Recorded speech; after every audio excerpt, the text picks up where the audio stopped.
All right, so welcome to the November 2021 Idea Share. So this is, we've been doing this each month for quite a while now. And so this is a great time for folks to come together and just ask questions and support each other as we do ministry in this crazy time. So we started this when the pandemic started, and we've just kept going because we've discovered how useful this is for us. So my name is Beth Golick with Key Ministry, and I'm joined by my colleague. I'm going to point, but she's probably not in the same box as on your screen, but Catherine Boyle is our Director of Mental Health Ministry. So I'll just open it up. Does anybody want to talk about what's going on in your ministry? How things are going for you, or just want to introduce yourself, whatever. If not, I'll start, but I'm giving you a chance. All right, I'll start.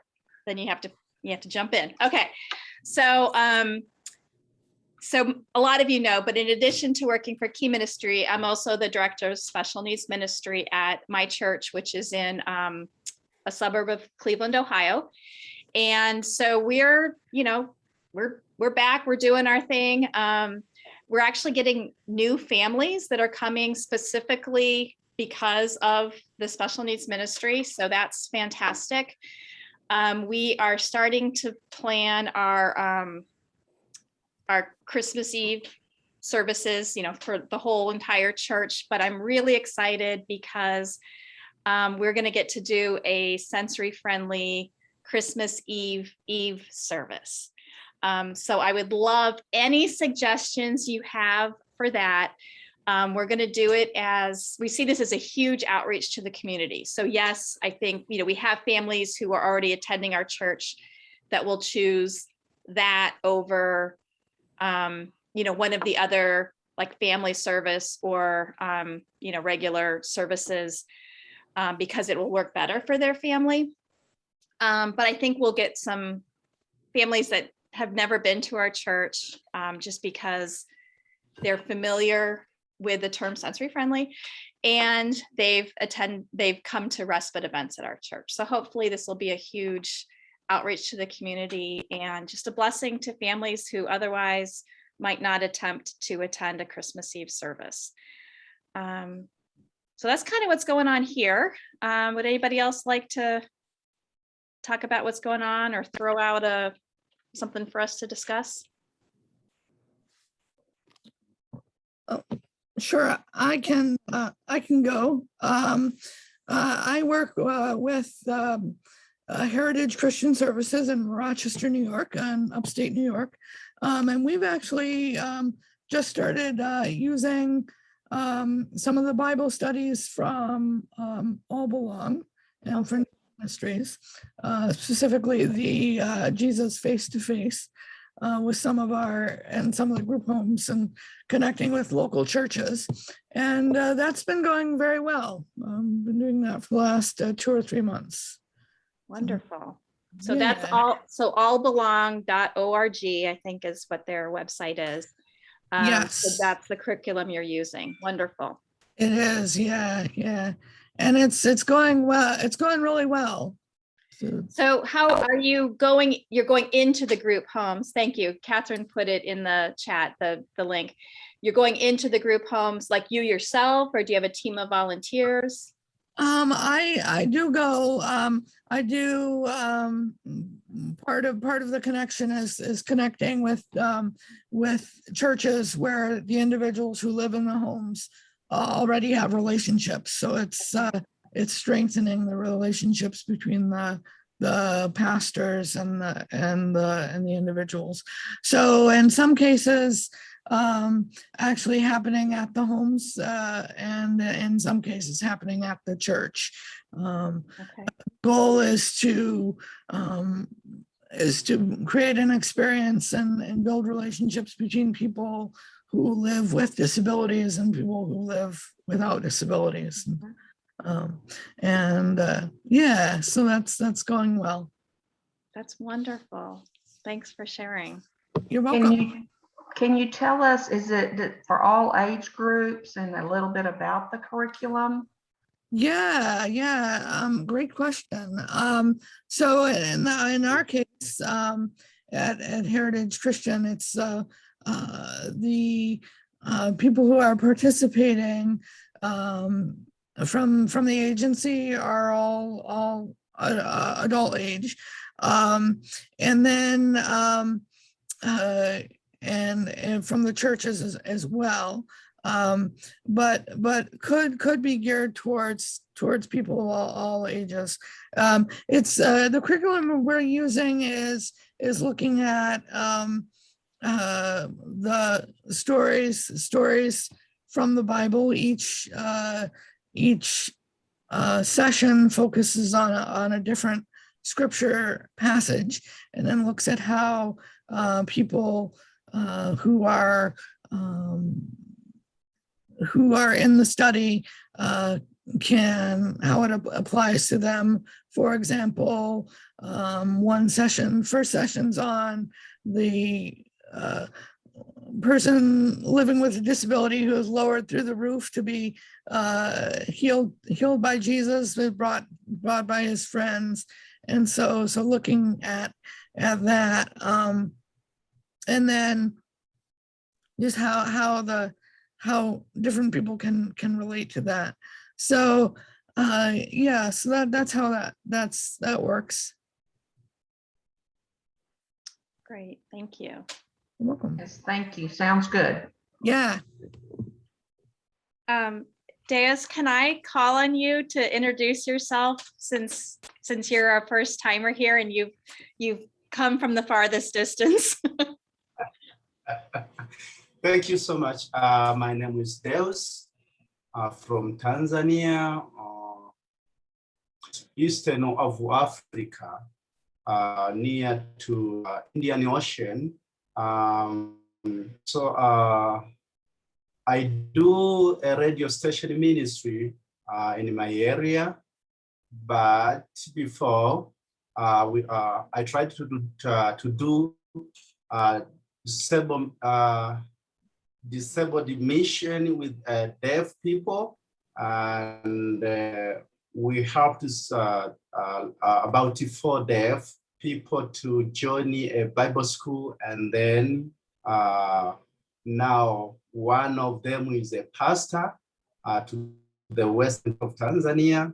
So from there, I moved to the radio station ministry, and now we do different program here with the radio station ministry, and church planting, Bible school with the pastors. I do also leadership ministry here. Sometimes we have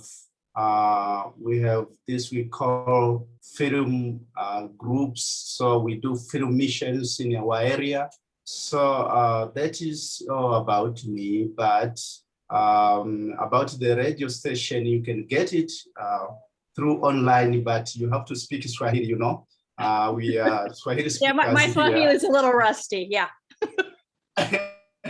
So if you know Swahili, you can go online and get our radio station from here. So we stream online, and also we have an app, so you can download on your cell phone, and then you can hear our radio station from here. Nice songs you can hear from here, singing Swahili language. So I've been getting your newsletters from Key Ministry, and almost maybe 1 month or 2 months now, have been getting invited to the some meetings like this. And then today I said, okay, I will join the mission and the minister, the meeting, and hear what the people from other countries talking about the missions. So I came like a stranger, but I'm very happy to be welcomed to this platform. So I'm so happy. Like I can see like I'm just black alone here, but I'm happy with you. So that is about the ministry. If there is any question, I'll be glad to answer it. Thank you. Well, thank you and welcome. Yes, thank you so much. All right, who else has something they want to share or ask a question about? Yes, Diana. Yeah, hey, I know I brought this up, I think last month, but it's just been so crazy. We did not do Night to Shine last year at all. And then this year we don't want to skip it again. And so I think it's been since our last roundtable that the Tim Tebow Foundation did come out with their thick manual. The hard part for us is, well, one, we are in San Antonio, Texas, and our church has been open for over a year. We opened a year ago, September. We had our vacation Bible school. We've been doing everything. So it's really hard to only do a parade. But, at the same time, after reading through, I don't really see that we have a whole lot of options. And so I think we're going to try to stick as much to the book as we can. I mean, before we got that, we were really throwing out some neat ideas. Like in October, we do a family movie night and we rent a big screen and we have a drive-in, and we were talking about doing, something like that.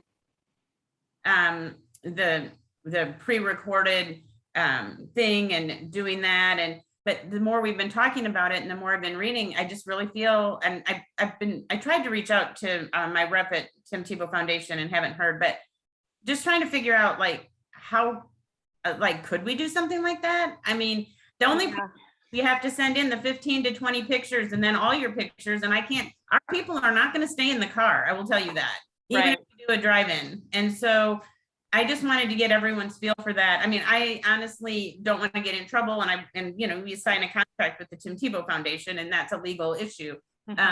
So we want to so right now, as of last Thursday, we decided we will do a parade. We're lucky, weather is usually nice here. It's okay here compared to y'all up in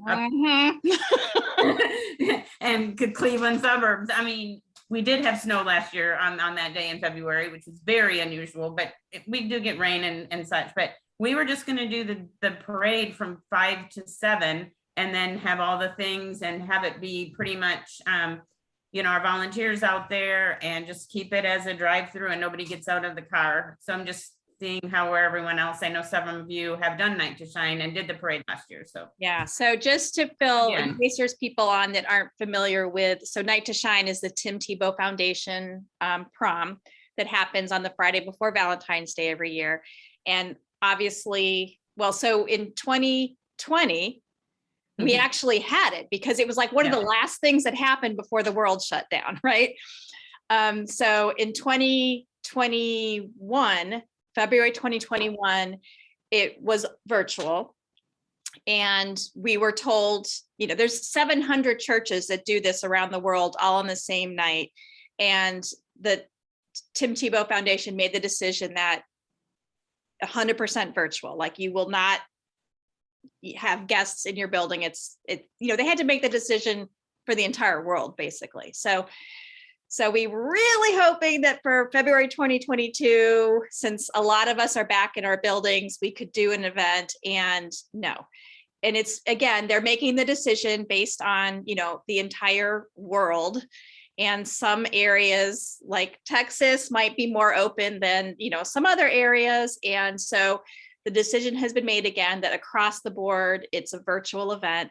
But they're highly encouraging churches to do these shine throughs. So that's the parade that Diana was talking about. So where guests stay in their cars, but drive through and you do the paparazzi thing.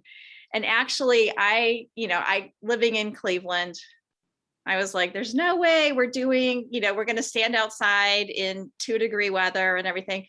But then after we talked about it, I don't know if it was on the idea share or something else, and Allison from Pennsylvania was like, well, we did it. So now we're going to do it. That convinced me that we can do it.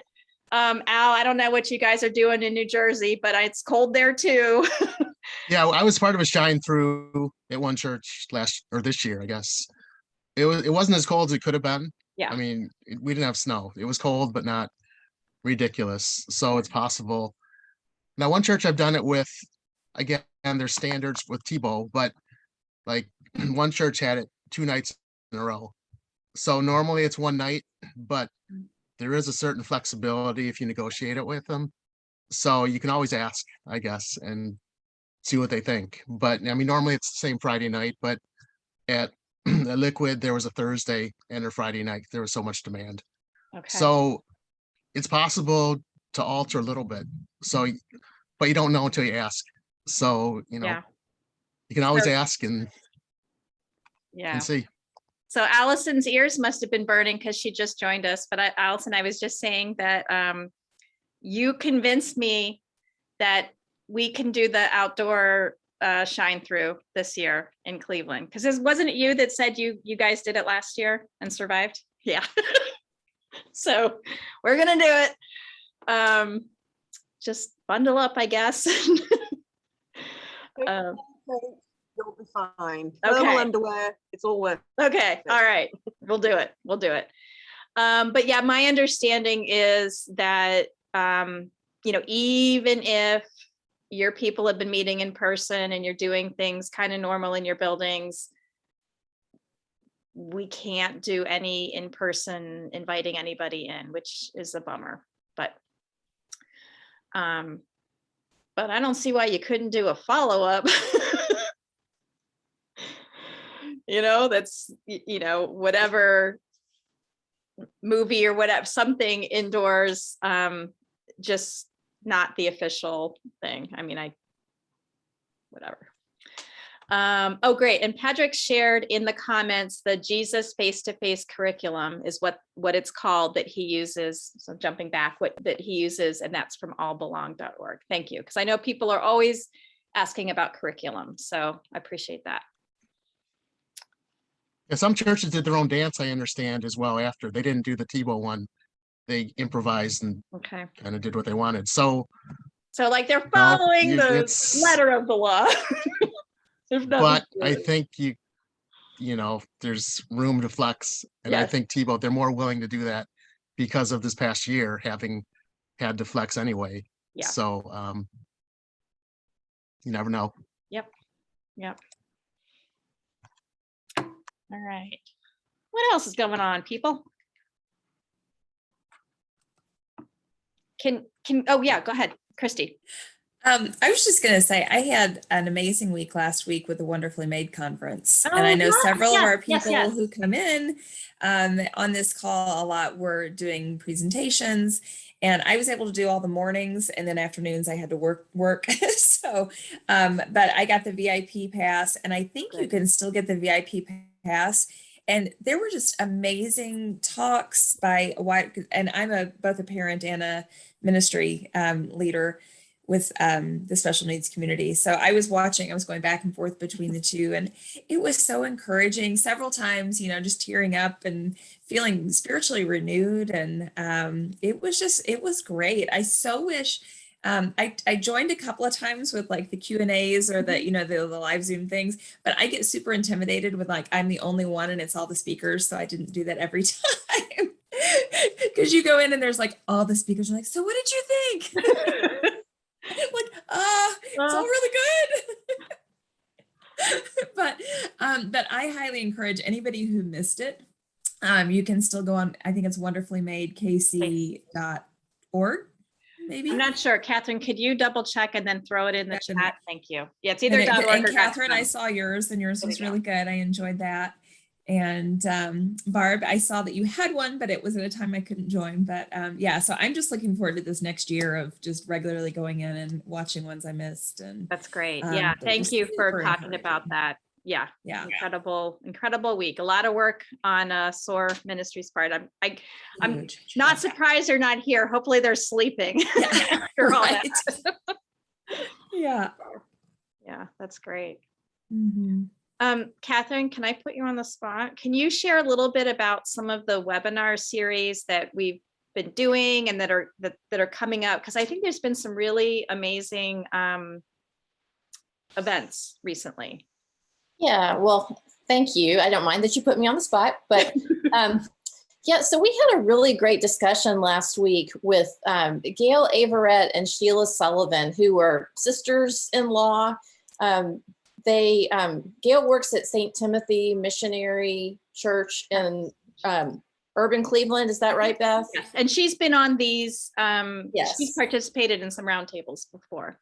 Yes, and Sheila, her sister-in-law, is like she works with sexual abuse prevention kinds of things and education, and they just had a lot of like really great perspective and information on not only how, you know, preventing, you know, to safeguard your ministry workers and leaders and the children, but also, you know, looking at this as a ministry that can serve the whole family.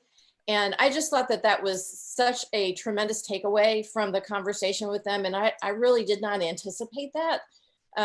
But it just dovetails so great with the way that we, you know, Key Ministry thinks about disability inclusion and mental health inclusion ministries is really, you know, being family type ministry. So you can find those on our YouTube and Vimeo channels, or that particular video.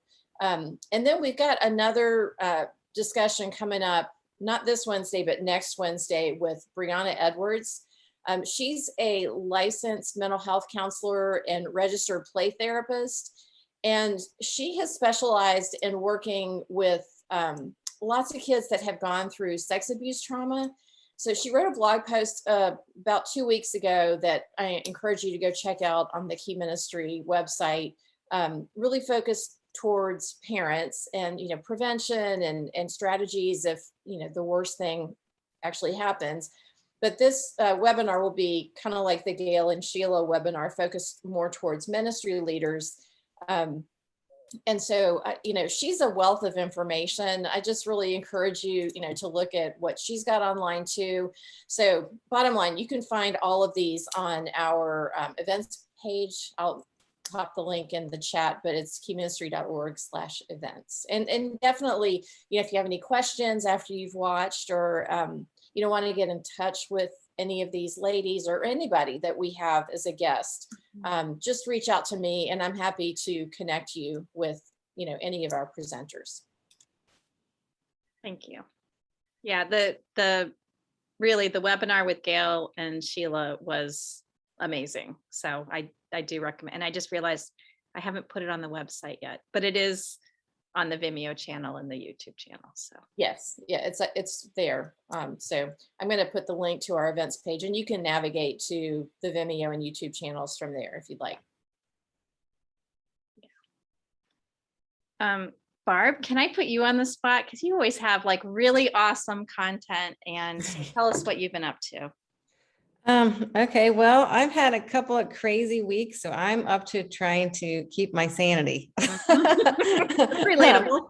Yeah, I lost a hard drive last week, and oh no, yeah, it had all my image files and a lot of my illustration files on it. So oh yeah, I'll take some prayer on that. But sure. yeah, so our ministry at church, we are getting 3 new students coming this week, which will also take some prayer for, because these students, their families have not been able to go to church for years because there are a lot of behavioral challenges here. And we have been working for a long time before they come to get set up for success. So I would just pray, if you guys would pray for us as we welcome these families in, because it'll be new for some of our volunteers that are not as familiar with autism. And I would just throw this out for anyone else. What have you guys done in the past when you have new students coming in, you know, have had a history of behavioral challenges, or do you have any tips for setting up for success? That's good. All right. So it's open floor. Does anybody have any tips for Barb? Heather. Hey, how are you?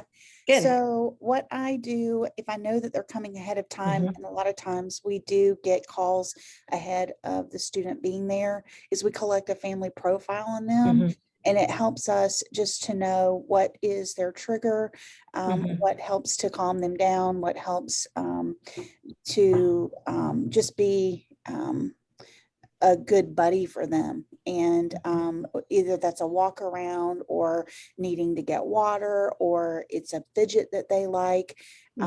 We also try to have headphones, just any of the things in our sacks that we carry with us.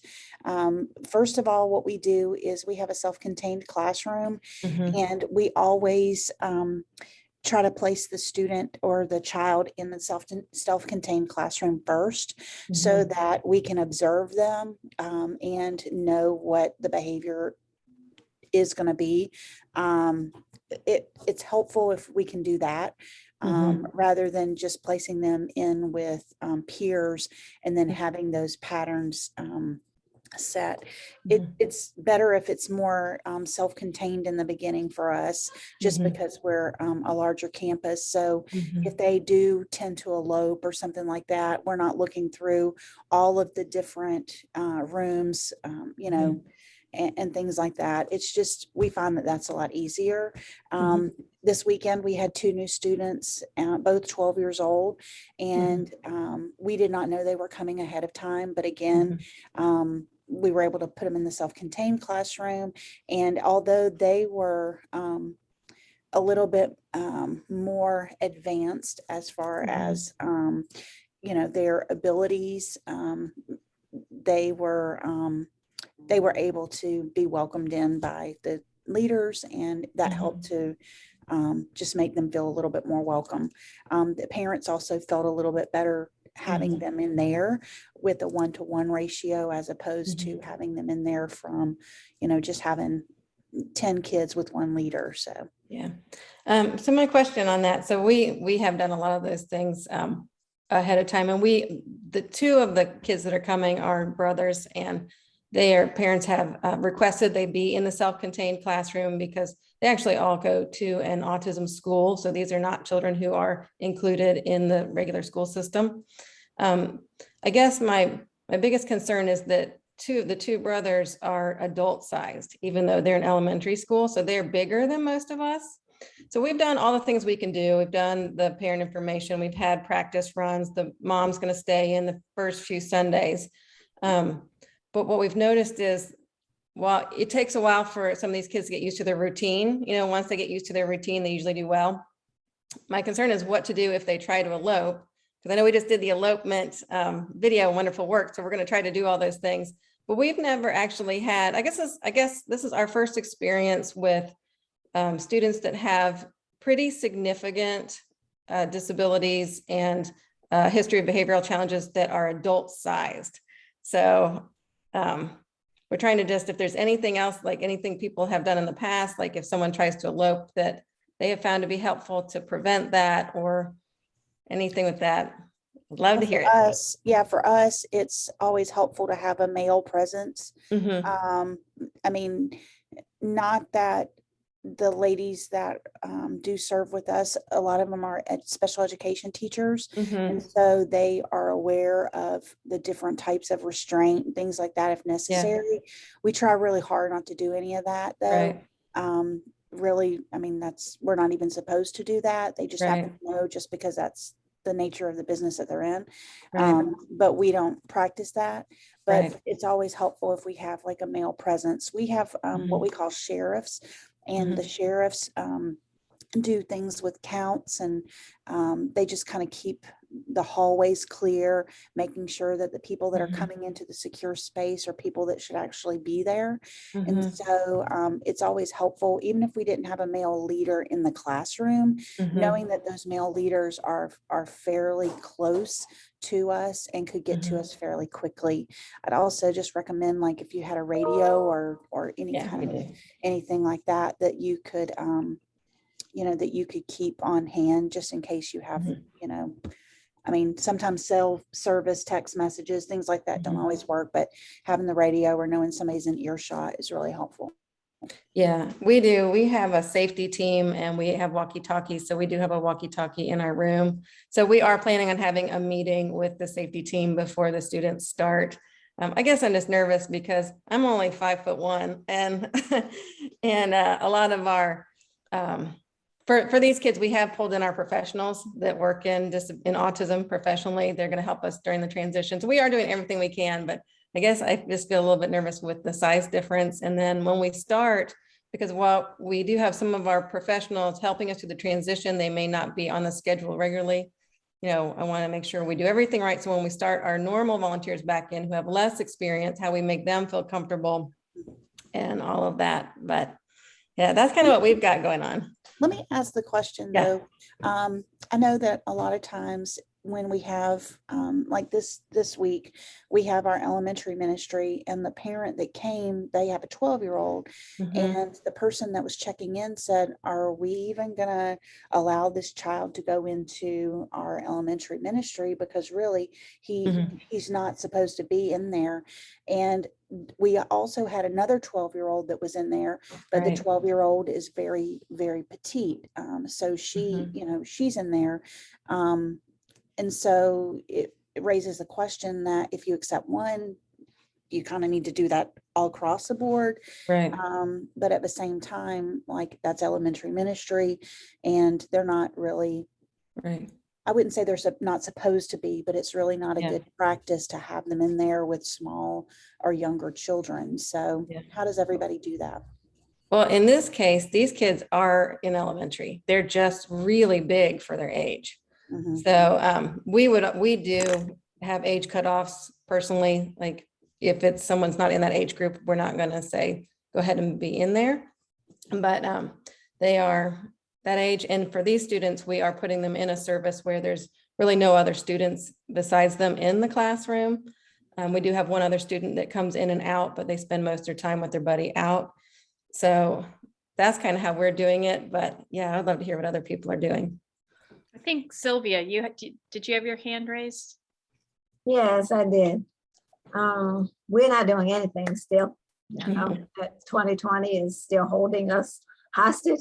But what we do when we have new students come in, I try to write social stories for them so that like a month ahead or however before I know that they're coming in, that has pictures of our whole space so that the individuals and the parents can read the social story books well in advance of their coming. And I think you've already said that, you know, just doing a tour of the building and that kind of stuff.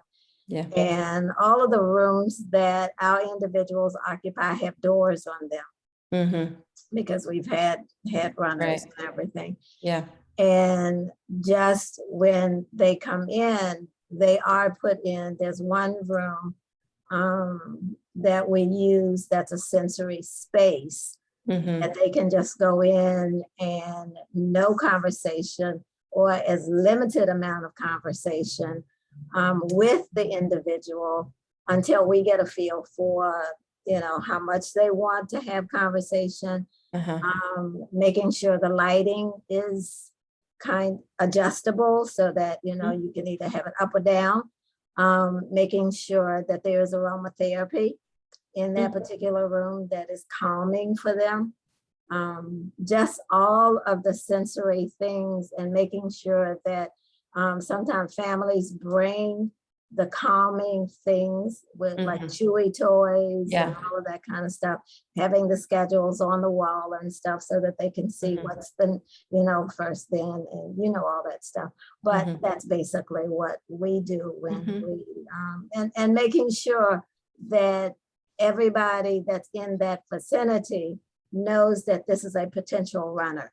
So that it's, if you see a child moving down the hall at a pace that's quicker than somebody's following behind them, you need to move into action as well. And trying to train people on how to have engage and have those interactions without raising your voice, without running after them, because the more you run, the quicker they run. All of those kinds of things to just kind of make sure And like you said, having the parents stay for the first couple of times. Yeah. that, just kind of help everybody feel real comfortable. And my thing whenever I'm engaging an individual for the first time, I don't engage the individual. I engage the family. I give the parent a hug, or the dad, or whoever's dropping the child off. I introduce myself to that family and ask the family if it's okay to hug or now fist bump or do whatever we got to do, but engage them first, as opposed to, so that the individual can sense that this is a safe person. Yeah, I love that. That's great. That we are about to engage with. Yeah. And if I need to stay with that person, like I said, we all go into this individual room. And if the conversation is basically with the family member that's dropping them off, and the person is exploring the room themselves without me having any kind of conversation with them, then we can have a better connection. Yeah, that's great. That's really helpful. What scent do you use for the aromatherapy? Usually lavenders. I like that. I hadn't thought of that. That's really helpful. Thank you, Sylvia. So I was thinking about, like we can't, like our classroom doors are locked from the outside to keep people who aren't supposed to be there out.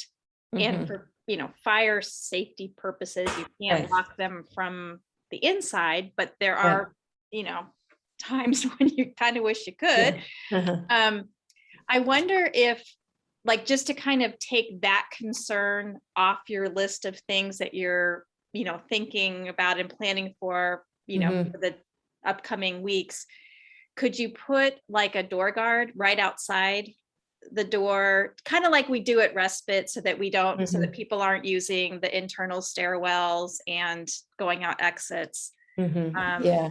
Like just even, it doesn't have, like even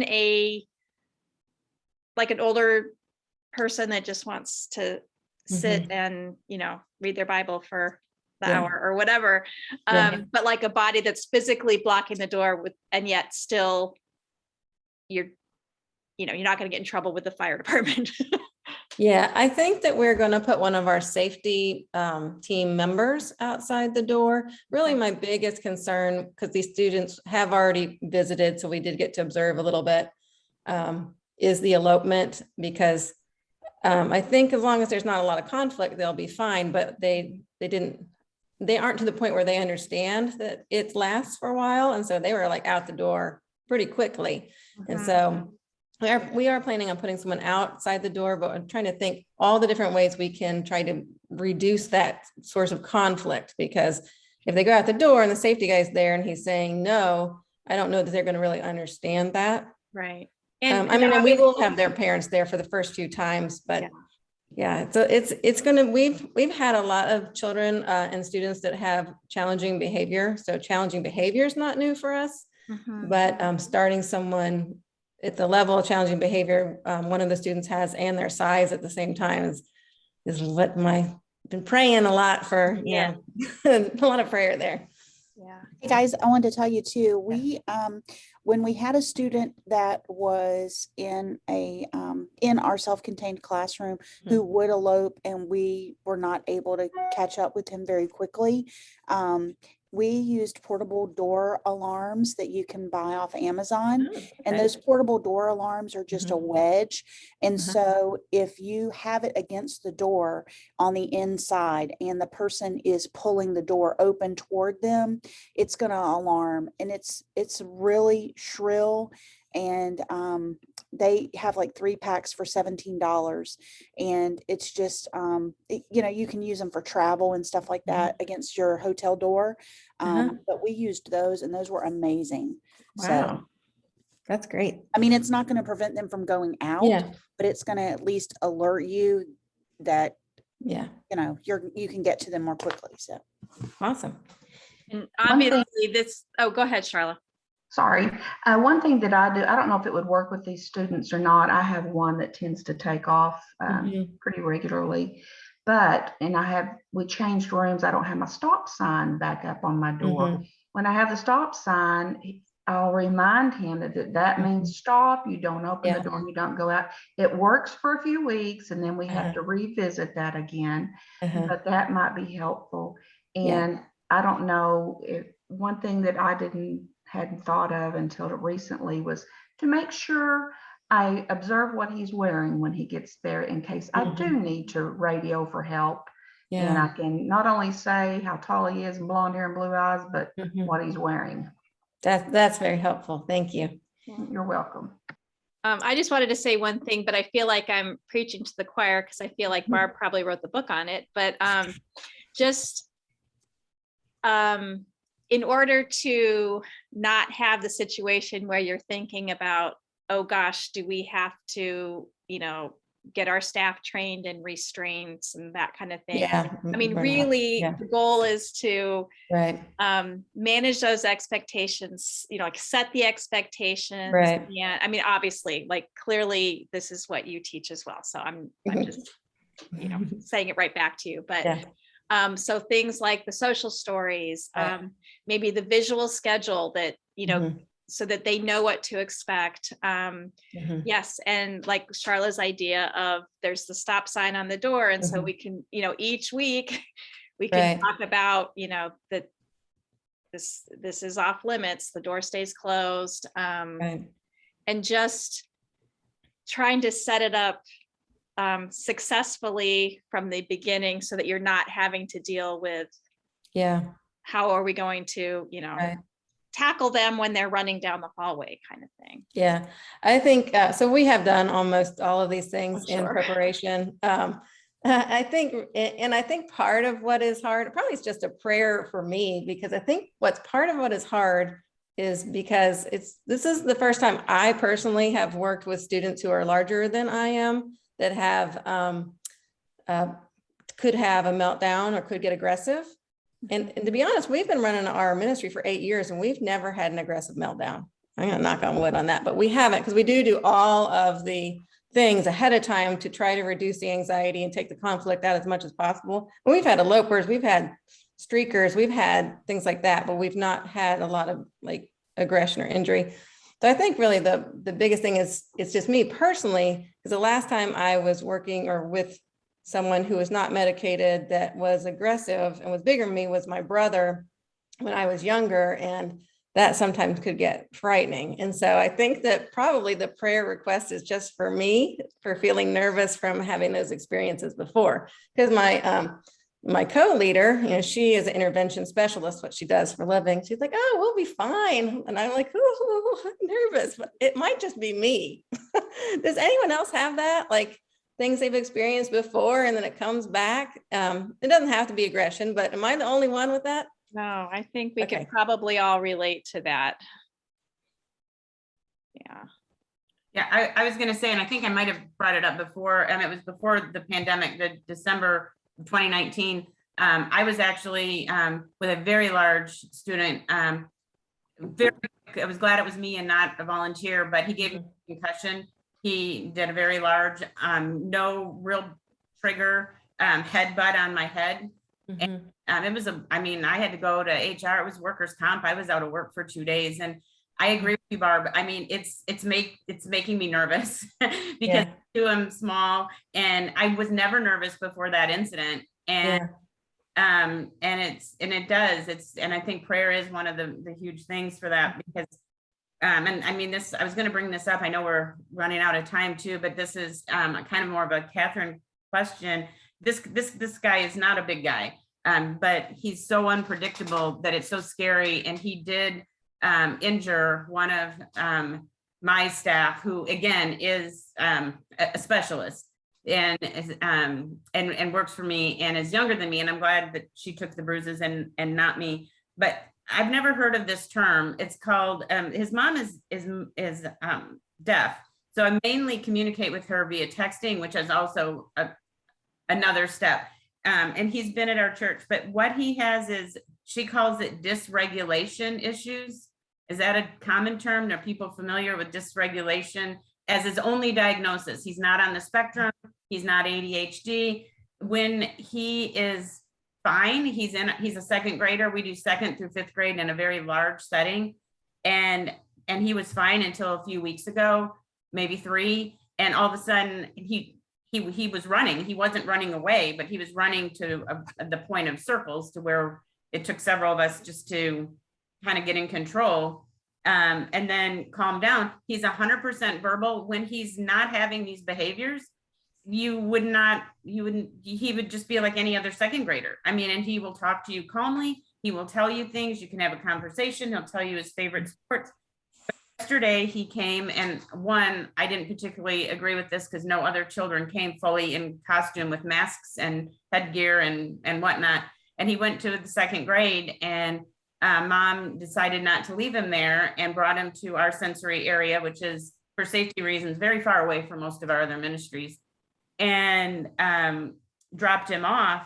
And again, unbeknownst what triggered that was, but sent him into this huge violent rage, which luckily someone was in the room, and it was staff, but she took some pretty big hits from him. And so my question is, at what point, I mean, mom knew he was having a bad day. That's why she brought him to our room instead of his elementary room. And for safety issues. Now, when I got the concussion, I talked to our security team, and we did not let him come back. I mean, not indefinitely. There were some other things that happened, like the coronavirus after that, right after. And then now he's in a group home and going to a different church. His caregiver passed away. But what point? I mean, safety is important. It's important for volunteers. It's important for everybody involved. And like, I guess my question is it okay to say no? I think it is. I mean, we haven't said no yet, but I think safety is number one. And again, I guess because of my childhood, and my brother was older, and he didn't have a medication that worked till he was an adult. So it could get really scary. And so for us, we have talked to our church leadership and said, hey, we're going to do everything possible to set up for success. But if we feel like we cannot handle it safely, then we will let the family know this is not a fit. And then we'll do whatever we can to support them from home or help them find another place.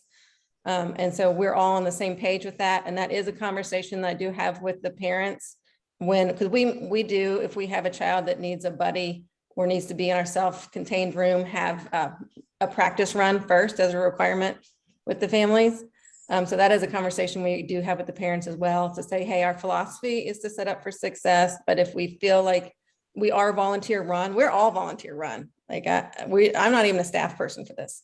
So we are volunteer run. And if it's more than our volunteers can safely handle for your child's benefit, for everyone's benefit, then we'll let you know.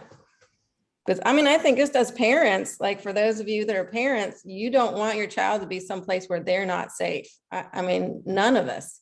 So that's kind of the way I look at it. I don't know how anyone else feels about it. Yeah, Sylvia. So I've seen sensory dysregulation and emotional dysregulation. And it really is hard to decide which is which and what are triggers, because you can't really tell. So in preparation, if there is any such thing as preparation, is always have a plan B. That if you see the emotional breakdown or the sensory breakdown, have an exit for everybody else. Mm-hmm. Because the person that is dysregulated is not going to allow you to interact or intervene in what is going on. So removing everybody else from the situation. And I had a student once who became upset because his mom left him. And he proceeded to just touch, poke, everything. And when you say you had a naked one, he got naked.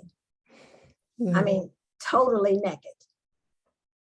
And I put him in a room where I knew everything was safe and closed the door, called his mom and told her that when you come down the hall to pick up your child, you will see him totally naked. But just to make sure that, they're in a safe place where, again, limiting the conversation, limiting the contacts, because again, you don't know what's triggering it. You don't know what, I mean, and he was just throwing things in the room, and thank goodness it was a sensory room where there was a ball pit and things that I knew that he liked. And like I said, all of my rooms have aromatherapy in them. I have 4 rooms, and all of them have some mechanism of just being able to controlling the externals in the environment, as opposed to trying to contain and maintain a child who, yes, I'm 4'11" and 118, 120 pounds. So, you know, I don't want to encounter, but like I told my sons, you know, I brought you into the world, you may be twice my size, but so Don't mess but with don't Sylvia. do that to Bottom line, him. don't mess with Sylvia. So Sylvia, what are you doing this weekend? Where you want me to fly to? Oh, Ohio. But they will react. It's almost like someone said to me about a dog. It's not showing the dog that you fear them, but showing the individuals that you love them in spite of, and not because you are fearful of them. Because once you start showing signs of fearfulness and inability to handle them, right? You know, like my aides will tell you, and they tell the children, if I walk out the room, Rubber Tail is coming back. And that's the cue that when I open the door, they all look at me like, oh goodness, okay. Because you have to set that precedence with them that you are the one that's there to care for them and to love them and to keep them safe, which is why I have those conversations with the parents beforehand with the child looking at me. That's great. That's really great advice. And, you know, they fall out. Barrettes used to be all over the place for these little kids that come with barrettes all over their head and all kinds of stuff. They used to be all over the place. But I'm like, you know, they can be all over the place. If that's what you need to do right now, until you get adjusted and acclimated to the environment, then do that. Right. You know, I'm just here to watch you and keep you safe because your parents said that's where they want you to. And my thing from the beginning is to make sure that the parents understand. Don't bring a child to my door and say to the child, do you want to stay here? Because that set us all up for failure.